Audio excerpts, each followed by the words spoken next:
Muy buenas noches, bienvenidos a su programa Acción Positiva.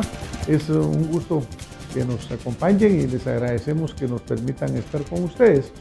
Como siempre, estamos tratando de hablar sobre temas de interés y pues sobre temas tanto nacionales como del extranjero. Por cierto, que hoy quisiera yo iniciar por solidarizarnos verdaderamente pues con el pueblo norteamericano que está enfrentando un fenómeno natural sumamente fuerte que devastó Houston, que hizo tremendos problemas y ahora que está enfrentándose en el área de Florida, teniendo una causa muy grande y muy fuerte de problemas para toda la población. Además, también obviamente con las islas del Caribe, porque hemos visto cómo este fenómeno natural que se menciona que es del tamaño casi de lo que es el área de Honduras, Guatemala y El Salvador, ha devastado prácticamente todo lo que es islas como Barbuda, como San Martín, como todas las diferentes islas del Caribe, por lo cual es sumamente fuerte. Nosotros como guatemaltecos que hemos enfrentado también problemas con la naturaleza, nos solidarizamos con todos ellos porque es duro tener que enfrentar estas situaciones. Guatemala también tiene un tsunami permanente que estamos teniendo tan fuerte verdaderamente como muchos de estos eventos naturales, solo que en nuestro caso es un problema estructural que está afectando nuestro Estado de Derecho. ¿Por qué hablo de nuestro Estado de Derecho? Porque este está cimentado en organismos, el Ejecutivo, el Legislativo, el Judicial, y prácticamente los tres de ellos en este momento en Guatemala están siendo seriamente cuestionados, están verdaderamente temblando en sus bases y esto nos ha llevado a una crisis sumamente grande, la cual tenemos que resolver con mucha prudencia, con mucha inteligencia, con mucho amor por Guatemala. Pero también acá es importante escuchar la opinión de personalidades que han dedicado su tiempo, su vida profesional, su vida activa para servir a Guatemala en diferentes facetas. Y hoy me permito presentar a mi invitado, el licenciado Julio Rivera Clavería. Licenciado, mucho gusto tenerte acá en tu programa Acción Positiva. Gracias por aceptarse, que tienes muchas actividades, pero conocer tu opinión sobre la situación que estamos viviendo, este tsunami que yo mencionaba, no sé qué categoría será, si llegó al 4, al 5, pero me gustaría oír tu opinión de cómo ves tú la situación en este momento de lo que está pasando en Guatemala. Pues en primer lugar, gracias por la invitación y un saludo a todos los televidentes de tu programa, Acción Positiva. Yo creo que algo que es bien importante entender es que efectivamente uno de los graves problemas que el país tiene es que las instituciones se han venido deteriorando con el transcurso del tiempo en esta era democrática debido a varios factores, pero uno de esos, sin lugar a dudas, ha sido la corrupción. Y eso es innegable.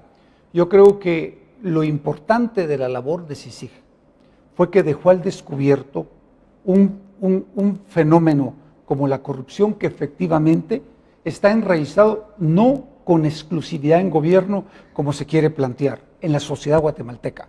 Por lo tanto, yo creo que ese tema corrompió los diversos sistemas, tanto puramente el judicial, el legislativo y en el propio ejecutivo, independientemente de que también sucede en los órganos contralores como el Ministerio Público y la Contraloría General de Cuentas de la Nación.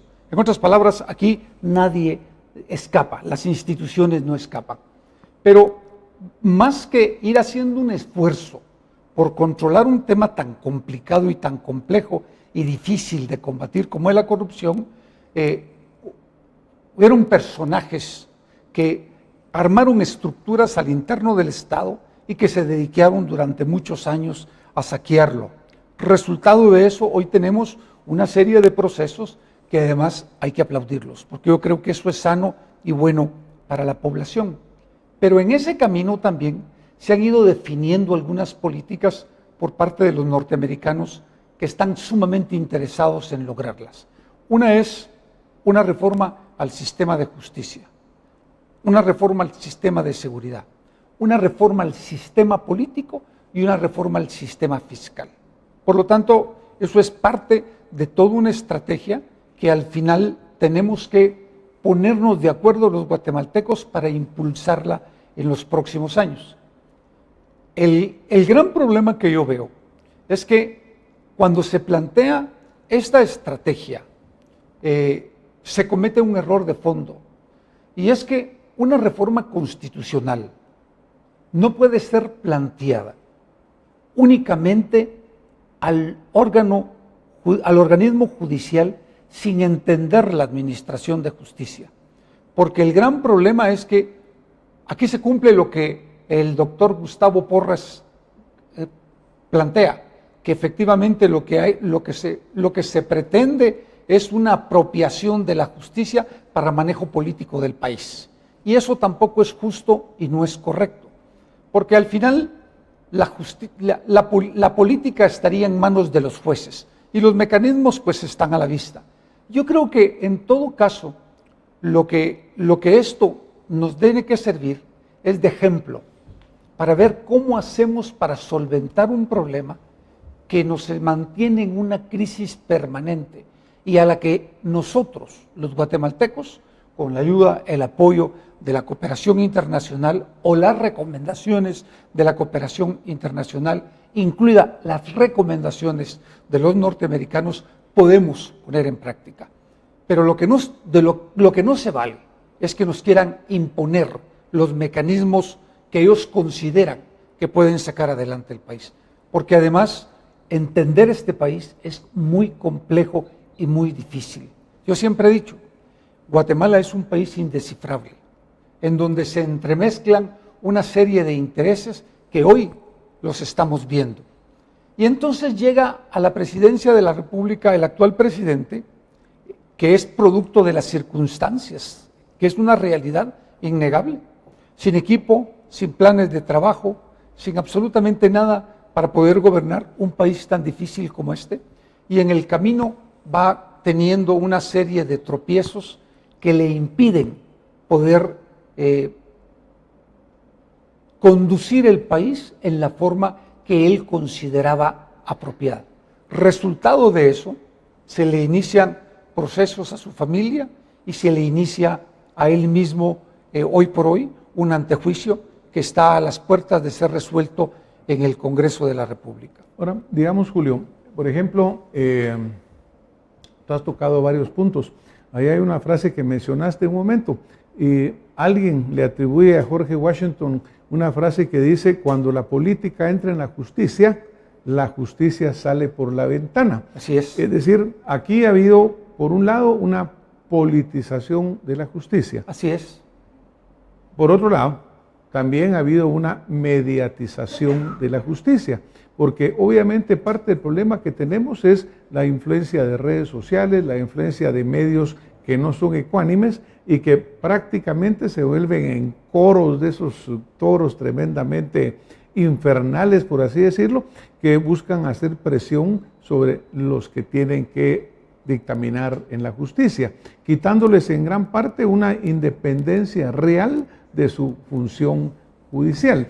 Ahora, ¿cómo salirnos de esto? Porque ya se ha vuelto verdaderamente algo verdaderamente marcado, el hecho de que en la polarización que existe en nuestra sociedad, cuando un juez da un fallo, salta una mitad diciendo que sí, una mitad diciendo que no. Es decir, prácticamente la institucionalidad de la confianza en lo que el juez dice no se cumple. Se ha perdido.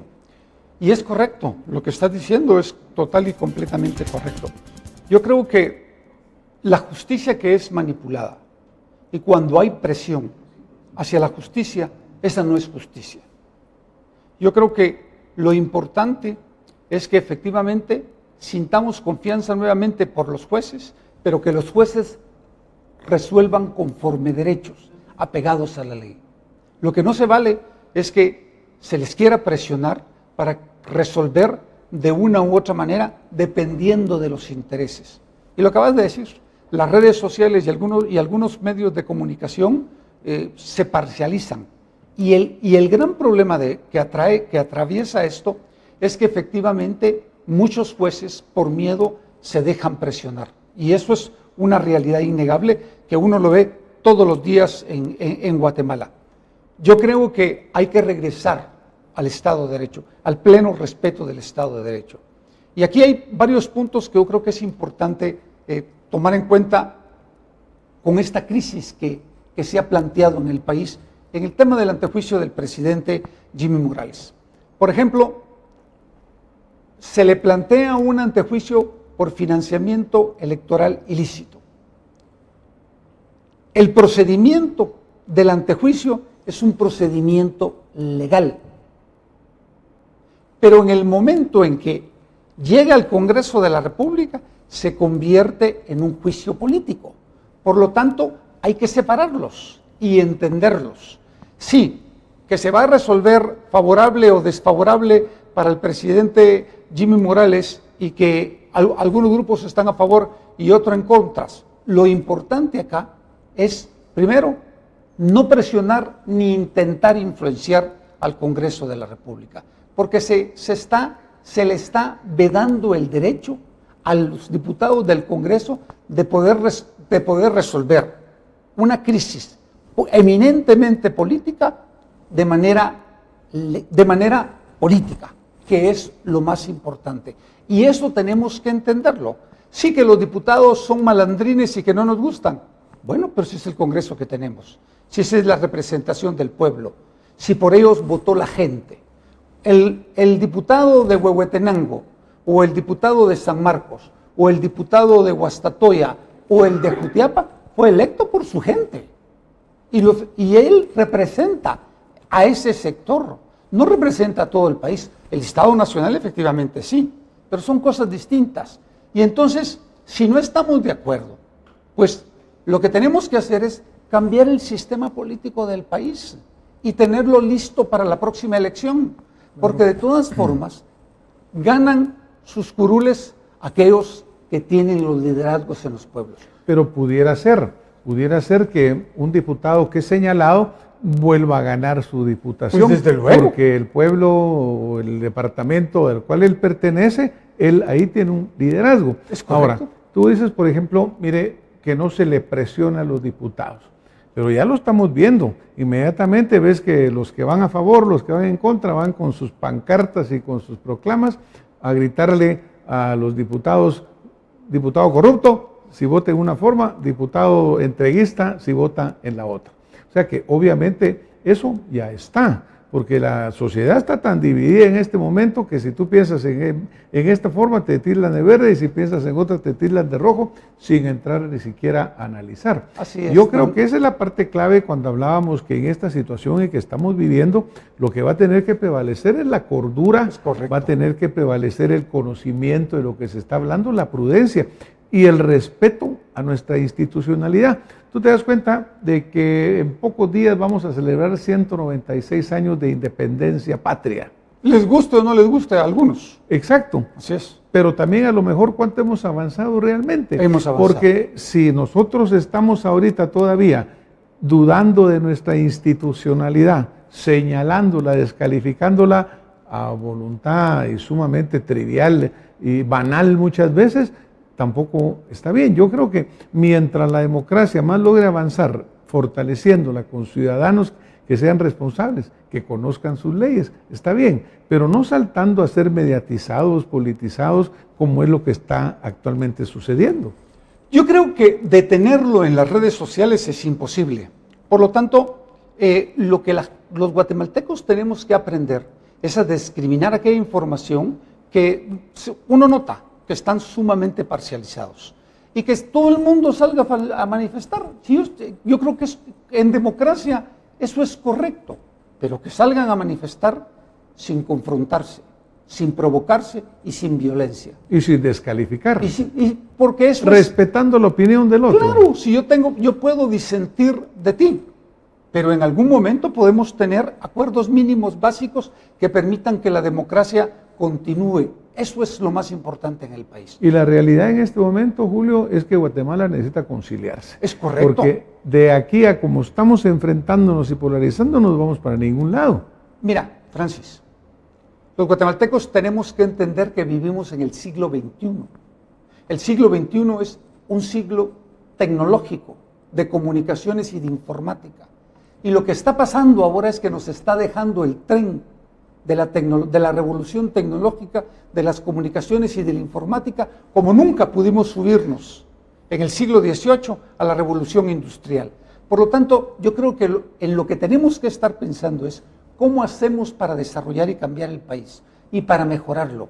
Pero si nos mantenemos en una crisis constante, producto de intereses, aquí hay intereses entremezclados. Mira, aquí hay intereses políticos. Alguno estará pensando dejar en puerta a un viejo partido para que gane una elección en el próximo evento electoral. En lo ideológico, algunos quieren que el presidente se vaya para que suba Jafet y asaltar las instituciones de gobierno. Otros en lo económico estarán pensando cómo ganar más plata sin importarle la población. Y las mafias y las estructuras criminales tranquilas, porque la policía está ahorita más dedicada a mantener el orden público que a poder hacer el trabajo de seguimiento y de investigación criminal. El gran problema es que hay demasiados intereses, muchos intereses, y en esto yo en lo personal creo que tanto los de la izquierda de este país, como los que se dicen de izquierda de este país, y como los que se dicen de extrema derecha de este país, están equivocados. Yo creo que hay que buscar un punto medio que nos permita ponernos de acuerdo como país. Y el mejor ejemplo lo tenés en Sudáfrica.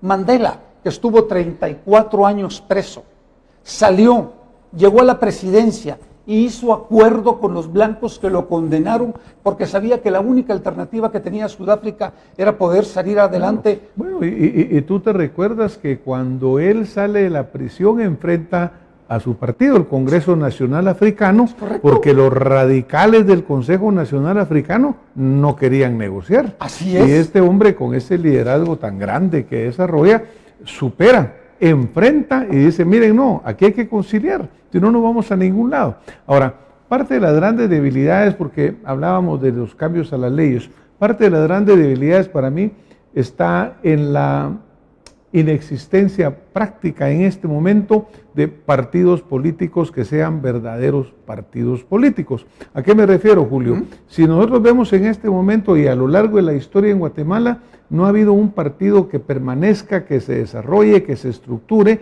y que sea verdaderamente representativo de los ciudadanos. Cuando vemos ejemplo de la democracia americana, en el cual pues están los demócratas y están los republicanos, y dentro de ellos cobijan diferentes tendencias en ambos partidos o en ambas salas, pero son sólidas. Aquí en Guatemala no hay partidos políticos, han sido prácticamente desmantelados. Porque se corrompió el sistema. Bueno, se entonces mercantilizó la política, porque para ser diputado al Congreso de la República necesitabas 8, 10 o 12 millones de quetzales, que era lo que exigían los secretarios generales. Para poder optar a ser alcalde necesitas 4 o 5 millones. Para ser candidato presidencial necesitas 40 millones. Es decir, si esas son las condiciones, la única gente que puede llegar es aquella que puede conseguir el dinero o transarlo. Y eso fue el resultado de todos estos problemas de financiamiento ilícito. Pero si volvemos a la base, realmente una sociedad, para desarrollar su democracia, necesita instituciones democráticas que representen a los ciudadanos. Ponerle en este momento no hay partidos. Y de repente ves surgir una enorme cantidad de grupúsculos que se autodenominan o se apropian del título de sociedad civil. Y ellos dicen, representamos a, y no representan a nadie. Y entonces prácticamente hay una usurpación de la verdadera representación ciudadana. Yo creo que en esos cambios de la ley electoral que tú mencionas debemos de verdaderamente fortalecer la institución política, porque la corrupción desafortunadamente fue un efecto secundario de que la ley y el sistema lo permitía. Así es. Pero no es culpa de que exista un partido político verdaderamente auténtico. Aquí han sido vehículos electorales. Sí. Hay que desarrollar partidos políticos auténticos. Yo creo profundamente en eso. Y creo en algo que es importantísimo. Las ONG no representan a los ciudadanos. Se representan ellos y los fondos, y representan a aquellos que les trasladan los fondos, tanto en lo internacional como en lo nacional. Simple. Si ellos de verdad quieren tener incidencia en la vida política, tienen que participar como partido político o convertir sus ONGs en partidos políticos, porque todos ellos rasgan las vestiduras. ¿Qué controles hay sobre las ONGs, fundaciones o asociaciones en este país? Ningún control. Bueno, y algo que debe extenderse, porque yo creo que este control que hay ahora, esa fiscalización de los fondos de los partidos políticos es excelente. Es correctísimo. Muy buena, yo creo que pero también tienen que llegar a estas organizaciones. Esas organizaciones tienen que ser fiscalizadas. Es correcto. Porque desafortunadamente se han vuelto vividores de esas organizaciones que se mantienen en ese juego. Y reciben dinero de gentes bien intencionadas muchas veces de afuera, correcto, en Noruega, en Suecia, que piensan que están haciendo algo bien y resulta que aquí hay gentes que se están aprovechando y viviendo de ello.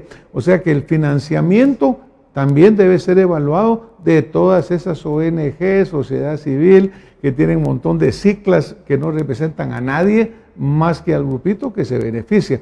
Cuando ese se dé, es otro paso adelante en la transparencia política. Y eso va a permitir que efectivamente todos los guatemaltecos nos sintamos satisfechos cuando una ONG que se pare en público y puedan expresar sus opiniones, porque vamos a decir, nosotros sabemos efectivamente de dónde reciben sus recursos, cómo los emplean, cuánto se gastan y en qué los invierten.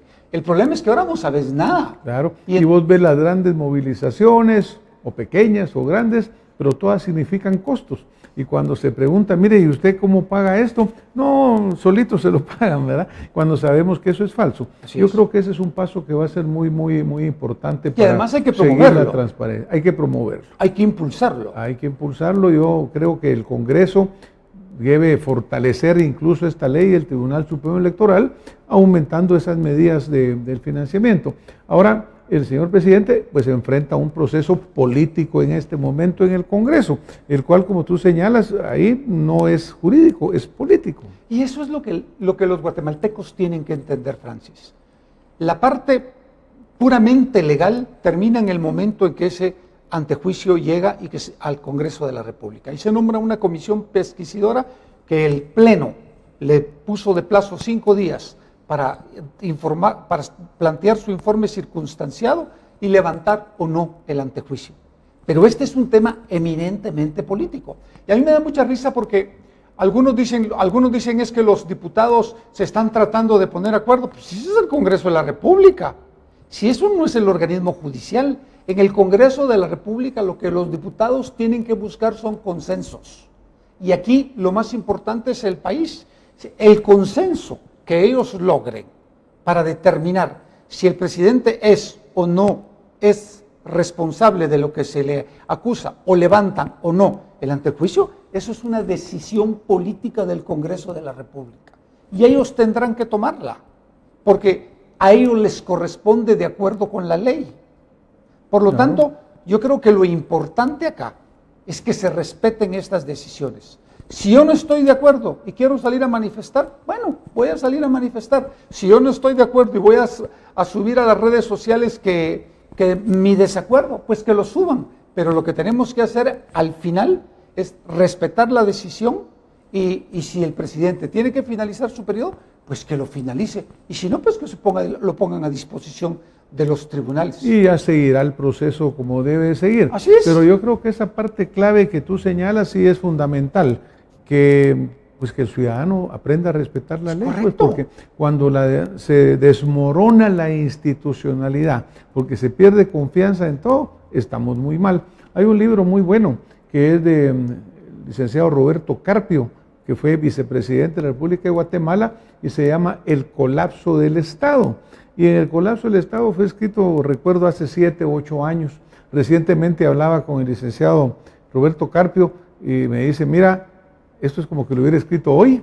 Decía, prácticamente ese colapso se ha ido agudizando, se ha ido deteriorando aún más el Estado, y yo sí creo que tenemos que recuperarla. Yo cuando hacía mención que estamos a 196 años de vida independiente, a 4 de nuestro bicentenario, yo creo que es tiempo que los guatemaltecos de veras hagamos el esfuerzo por buscar esa conciliación, por trabajar juntos, por permitir la opinión del otro, por respetarla y por salir adelante en Guatemala, Julio, porque en medio del tsunami político, del tsunami de las redes, Aquí siguen sucediendo violencia, matanza, pobreza, los niños siguen sin comer, los hospitales siguen sin tener medicamentos y prácticamente la sociedad en algún punto perdiéndose en una gran discusión, podíamos llamar bizantina, y los grandes problemas nacionales siguen sin resolverse.